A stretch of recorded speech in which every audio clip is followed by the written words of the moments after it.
Galletas de antes contra galletas de ahora. Y probablemente no estemos preparados para este debate. Las galletas de ahora, las más famosas serían la Lotus y la Oreo. La Lotus, que nació como una galletita que te ponían allí con el café y que muchas veces allí quedaba, se ha hecho súper famosa y hay postres con ella, hay batidos, hay de todo. Lo mismo ha pasado con las Oreos, que habéis dado una turra con la Oreo que eso no tiene nombre. Que si había que comerla en leche fría, que si había que abrirle, lamerle lo del medio, que smoothies, helados, marcas blancas, todas tienen una imitación de Oreo. Los que somos un poco más mayores conocemos la caja de surtido Cuetra, eso sí que eran unas galletas. Eso venía una caja que traía 2 pisos y venían 12 o 13 tipos de galletas y de cada galleta venían otras 2 o 3 galletas. Esa caja la había en todas las casas, pero no eran para comer.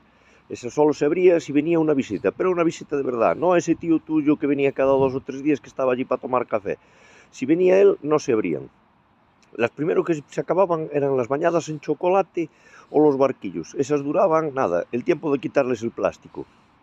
Y luego quedaban siempre las mismas, unos cuadrados que ponían entregar y otras que tenían forma de flor. Esas pasaban a vivir en una bolsa con una pinza y muchas veces tardaban varios días en terminarse de comer.